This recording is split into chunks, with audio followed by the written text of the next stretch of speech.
প্রতি রাতেই যখন পৃথিবী অন্ধকারে ঢেকে যায় আমরাও তেমনি। কিন্তু আপনার শরীর শান্ত থাকলেও আপনার মস্তিষ্ক শুরু করে এমন একটি যাত্রা যা এত বিপজ্জনক এবং শক্তিশালী আপনার কল্পনার বাইরে। আসলে কি ঘটে যখন আপনি ঘুমিয়ে পড়েন? যখন আপনার চোখ বন্ধ হয় মস্তিষ্ক বিশ্রামে থাকে না, এটি মোড পরিবর্তন করে। বৈদ্যুতিক ঝড়গুলি ধীরে যায়, গেট বন্ধ হতে শুরু করে, সচেতন নিয়ন্ত্রণ হারিয়ে যায়। এটি কোনো দুর্বলতা নয়, এটি প্রস্তুতি। ঘুমন্ত মস্তিষ্কের গভীরে স্মৃতিগুলি শ্রেণীবদ্ধ ফাইলের মতো সাজানো হয়। যা গুরুত্বপূর্ণ তা রাখা হয়, যা গুরুত্বপূর্ণ নয় তা মুছে ফেলা হয়। দক্ষতা শক্তিশালী হয়, আবেগ পুনঃসংযোজিত হয়। ঘুম ঠিক করে কোন সংস্করণটি আপনার ভোরের জন্য প্রস্তুত। আপনি ঘুমোচ্ছেন এমন সময় মস্তিষ্ক নিজেকে পরিষ্কার করে।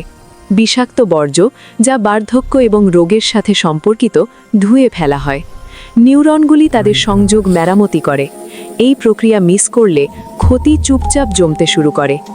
এরপর আসে সবচেয়ে অদ্ভুত পর্যায়, যত্ন জ্বলে ওঠে, যুক্তি বিলীন হয়। মস্তিষ্ক ভবিষ্যতের হুমকি, আকাঙ্ক্ষা, ভয় অনুকরণ করে। এটি আপনাকে এমন একটি ভবিষ্যতের জন্য প্রশিক্ষণ দেয় যা এখনও ঘটেনি, একটি ভার্চুয়াল রিয়ালিটি যা আপনার নিজের মনের দ্বারা তৈরি। কিন্তু যখন ঘুম চুরি হয় মস্তিষ্ক মূল্য দিতে হয়। মনোযোগ বিভক্ত হয়, আবেগ অপ্রত্যাশিতভাবে ঘুরপাক খায়, অনিশ্চিততা বৃদ্ধি পায়। সময়ের সাথে বিষণ্ণতা, স্মৃতিভ্রংশ এবং স্নায়বিক রোগের ঝুঁকি বৃদ্ধি পায়। ঘুমের অভাব শুধু আপনাকে ক্লান্ত করে না, এটি আপনার মস্তিষ্ককেও পুনর্গঠন করে।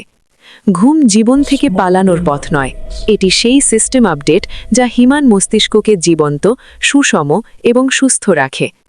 আজ রাতে যখন আপনি ঘুমোতে যাবেন মনে রাখবেন, আপনার মস্তিষ্ক বন্ধ হচ্ছে না, এটি আপনাকে বাঁচাতে লড়ছে।